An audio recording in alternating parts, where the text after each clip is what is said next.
دنیا کی سب سے انوکھی اور عجیب و غریب بادشاہت، جس سلطنت کا بادشاہ ہواؤں میں سفر کیا کرتا تھا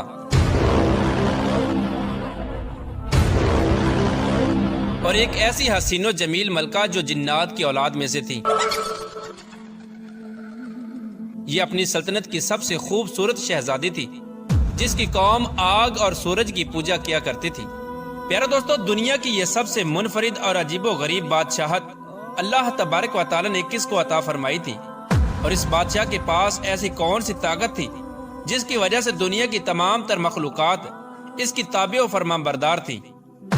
اور یہ حسین و جمیل ملکہ کون تھی؟ اور اس کی سلطنت کے لوگ آگ اور سورج کی پوجا کیوں کیا کرتے تھے؟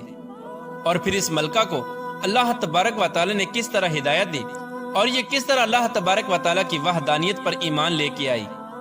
پیارے دوستو، دنیا کی تاریخ میں صرف 4 ہی ایسے بادشاہ گزرے ہیں جن کو اللہ تبارک و تعالی نے پوری روئے زمین پر بادشاہت عطا فرمائی تھی، اور ان چاروں بادشاہوں میں سے سب سے انوکھی بادشاہت اللہ تبارک و تعالی نے اپنے پیارے پیغمبر حضرت سلیمان علیہ السلام کو عطا فرمائی تھی۔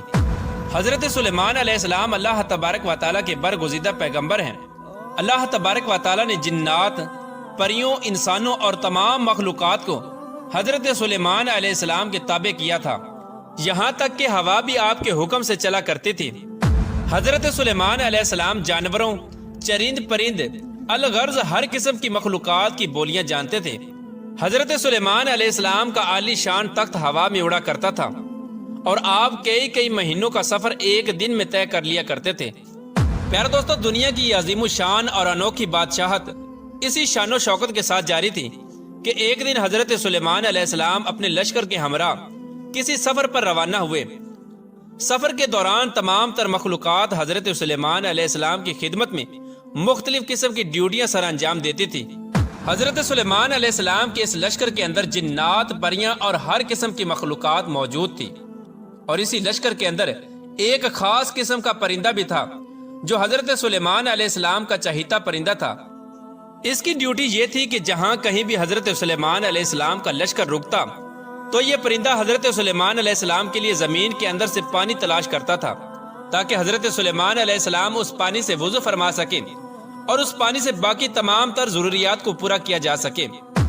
یہ پرندہ، جس کا نام ہدہد تھا، اس کی نظر کے اندر اللہ تبارک و تعالی نے اس قدر طاقت رکھی تھی کہ یہ پرندہ ہوا میں اڑتے ہوئے زمین پر نگاہ کر کے پانی کو تلاش کر لیتا تھا، اور جہاں کہیں بھی پانی موجود ہوتا وہیں پر حضرت سلیمان علیہ السلام کا لشکر پڑاؤ کرتا۔ حضرت سلیمان علیہ السلام کے پاس ایک ایسی انگوٹھی تھی جس کے اوپر اللہ تبارک و تعالیٰ کا اسم اعظم کنندہ تھا، جس کی وجہ سے تمام تر مخلوقات حضرت سلیمان علیہ السلام کی تابع اور فرمان بردار ہو گئی تھی۔ پیارے دوستو، اس جاری سفر کے دوران حضرت سلیمان علیہ السلام اور ان کے لشکر نے ایک مقام پر پڑاؤ کیا، اور وہاں پر پانی کی ضرورت پیش آئی تو حضرت سلیمان علیہ السلام نے اپنے چہیتے پرندے یعنی ہدہد کو طلب کیا تاکہ وہ پانی تلاش کریں، لیکن ہدہد وہاں پر موجود نہ تھا۔ یہ پرندہ اپنی ڈیوٹی سے غائب تھا۔ چنانچہ حضرت سلیمان علیہ السلام جلال سے فرمانے لگے کہ اگر آج ہدہد نے اپنے غائب ہونے کی قابل قبول وجہ نہ بتائی تو آج میں اس کو سخت سزا دوں گا۔ چنانچہ ابھی کچھ دیر ہی گزری تھی کہ اسی دوران ہدہد حضرت سلیمان علیہ السلام کی بارگاہ میں حاضر ہوا، اور حضرت سلیمان علیہ السلام کے جلال کو دیکھ کر ان سے معذرت کرنے لگا۔ تو حضرت سلیمان علیہ السلام نے ہدہد سے پوچھا کہ تم کہاں غائب تھے؟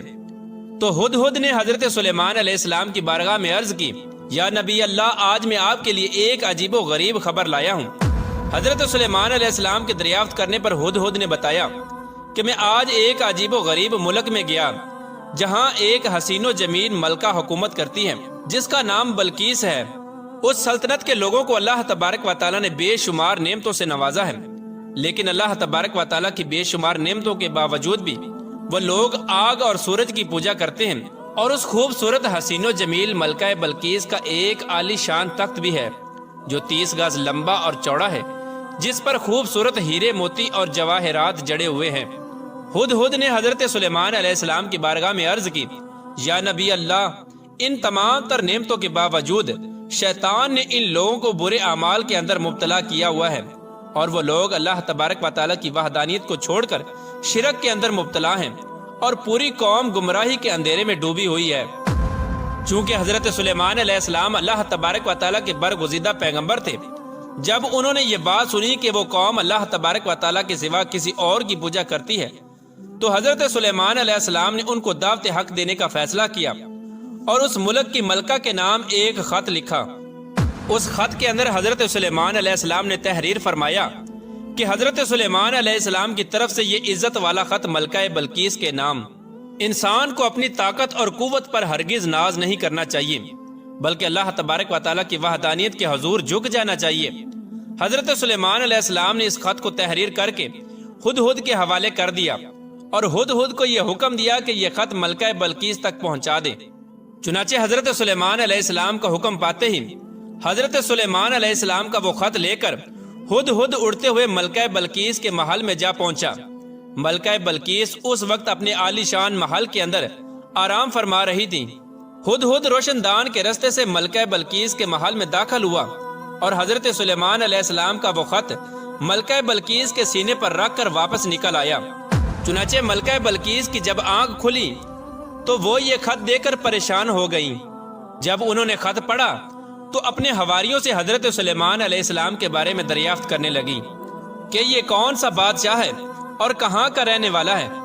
چنانچہ درباریوں نے ملکہ بلقیس کو بتایا کہ حضرت سلیمان علیہ السلام بہت ہی طاقتور اور جلیل القدر